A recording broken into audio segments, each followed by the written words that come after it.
Hello ಸ್ನೇಹಿತರೆ, ನಾನು ನಿಮ್ಮ ಚಿನ್ಮಯ್. ಸ್ನೇಹಿತರೆ, ನಾನು ಇವತ್ತು ನಿಮ್ಮೊಂದು ವಿಶೇಷವಾದ ಜಾಗನ ತೋರಿಸ್ತೀನಿ.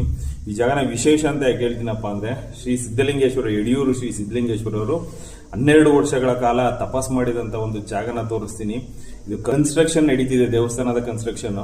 ಈ ಕನ್ಸ್ಟ್ರಕ್ಷನ್ ನಡೆಯೋದ್ರಿಂದ ಈಗ ಈ ಜಾಗನ ನಾವು ನೋಡ್ಬೋದಾಗಿದೆ. ಆಮೇಲೆ ಈ ಜಾಗ ಬಂದು ನೋಡೋಕ್ಕಾಗೋದಿಲ್ಲ. ನೋಡಿ, ನನ್ನ ಹಿಂದೆ ಕಾಣ್ತಾ ಇದೆಯಲ್ಲ, ಇದೇ ಜಾಗದಲ್ಲಿ ಸಿದ್ಧಲಿಂಗೇಶ್ವರ ಸ್ವಾಮಿಯವರು 12 ವರ್ಷಗಳ ಕಾಲ ತಪಸ್ ಮಾಡಿದಂತ ಜಾಗ. ಇದೇ ಜಾಗದಲ್ಲಿ ಸಿದ್ಧಲಿಂಗೇಶ್ವರ ಸ್ವಾಮಿಯವರ ಮೇಲೆ ಹುತ್ತ ಬೆಳೆದಂತ ಜಾಗ. ಈಗ ನೋಡಿ, ಎಲ್ಲ ದೇವಸ್ಥಾನ ಕನ್ಸ್ಟ್ರಕ್ಷನ್ ಆಗ್ತಿದೆ ಹೊಸದಾಗಿ. ಹಾಗಾಗಿ ನಿಮ್ಗೆ ಈ ಜಾಗನ ತೋರ್ಸೋಣ ಅಂತ ಬಂದೆ. ಕನ್ಸ್ಟ್ರಕ್ಷನ್ ಎಲ್ಲ ಆದ್ಮೇಲೆ ಇಲ್ಲಿ ವಿಗ್ರಹಗಳನ್ನ ಪ್ರತಿಷ್ಠಾಪನೆ ಮಾಡೋದ್ರಿಂದ ಆ ಜಾಗನ ಯಾರು ಕಣ್ತುಂಬ್ಕೊಳ್ಳೋಕ್ಕಾಗೋದಿಲ್ಲ.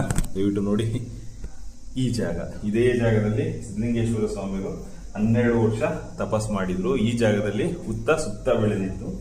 ಈಗಲೂ ಕೂಡ ಸ್ವಲ್ಪ ದಿನದಿಂದ ಇದನ್ನೆಲ್ಲ ಕಿತ್ತಾಗ ಹುತ್ತ ಬೆಳೆಯಕ್ಕೆ ಸ್ಟಾರ್ಟ್ ಆಗಿತ್ತು.